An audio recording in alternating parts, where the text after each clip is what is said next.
Bismillahirrahmanirrahim. Assalamualaikum warahmatullahi wabarakatuh. Perkenalkan, nama saya Nashwa Taufik dengan NIM 2310102063. Video ini dibuat guna memenuhi project final dari mata kuliah pengantar analisis data. Dataset yang saya gunakan ini adalah dataset penjualan. Saya ambil dari Kaggle. Topik yang akan saya angkat adalah analisis pola penjualan produk berdasarkan harga, kategori, dan metode pembayaran. Lalu menganalisis data penjualan tersebut, hal pertama yang saya lakukan adalah mengcleaning data. Di data ini tidak banyak yang perlu dibersihkan, hanya saja di kolom price perlu dihilangkan dolarnya. Setelah dibersihkan dan dihilangkan, maka data menjadi seperti ini. Selanjutnya, setelah melakukan pembersihan data di Excel, kita akan lanjut ke RapidMiner. Di RapidMiner ini kita juga bisa mengecek apakah data kita ada yang salah atau yang kurang. Nah, di sini terlihat kalau data ini tidak ada problem, seperti centang hijau yang ada di layar. Ini dia data setelah kita impor. Di sini menunjukkan data ada 89 baris. Karena data sudah bersih, dari sini kita siap untuk menganalisis data ini di fitur statistik. Ini dia analisis statistiknya. Dari sini pun sudah terlihat. Yang pertama ada order date, di mana tipenya nominal. Ini merupakan tanggal transaksi dari tanggal 5 Januari hingga 26 Januari selama sebulan. Selanjutnya ada kategori dengan tipe nominal. Di sini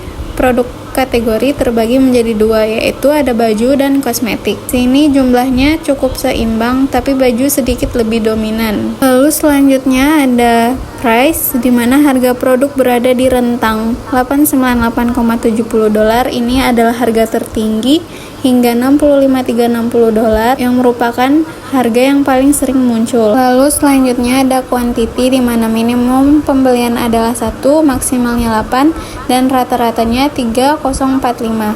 Ini berarti rata-rata pelanggan membeli sekitar 3 barang per transaksi. Lalu selanjutnya ada payment. Terdapat dua metode pembayaran, yaitu cash sebanyak 44 kali dan COD sebanyak 45 kali. COD sedikit lebih banyak, mungkin sistem pembayaran ini lebih fleksibel, jadi lebih disukai.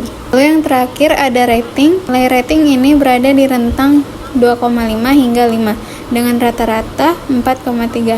Ini menunjukkan bahwa mayoritas pelanggan merasa puas dengan produk dan layanan yang diberikan. Setelah melakukan analisis statistik, kita bisa lanjut ke visualisasi. Di sini di analisis statistik bisa langsung ke visualisasi dengan open visualization di setiap atribut. Yang pertama, saya ingin memvisualisasikan berdasarkan kategori. Di sini saya menggunakan bar chart untuk memvisualisasikan kategori. Grafik ini menunjukkan bahwa kategori baju memiliki jumlah transaksi lebih banyak dibanding kosmetik. Artinya produk fashion lebih dominan dalam penjualan.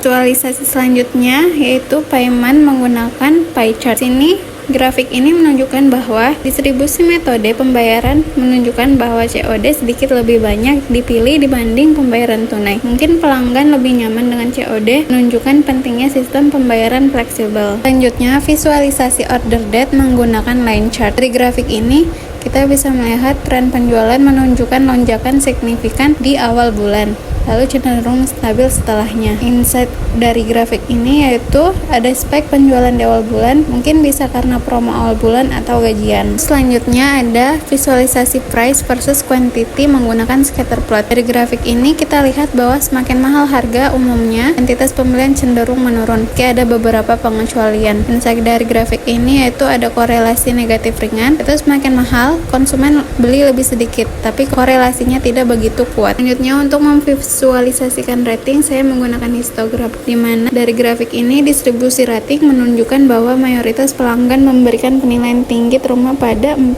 hingga mendekati 5. Insight dari grafik ini itu kepuasan pelanggan cukup tinggi, yang bisa jadi alasan kenapa repeat order juga mungkin tinggi. Lalu untuk visualisasi terakhir yaitu rating per kategori, saya menggunakan grafik box plot, di mana grafik ini menunjukkan bahwa median rating antara baju dan kosmetik hampir sama, tapi baju punya lebih banyak variasi rating. Sayangnya, secara umum rating kedua kategori hampir setara, tapi kosmetik terlihat lebih konsisten di rating tinggi. Itu dia hasil analisis dan visualisasi dari dataset penjualan. Hasil analisis dan visualisasinya bisa dilihat lebih lengkap di laporan project final. Sekian presentasi saya, kurang lebihnya mohon dimaafkan. Wassalamualaikum warahmatullahi wabarakatuh.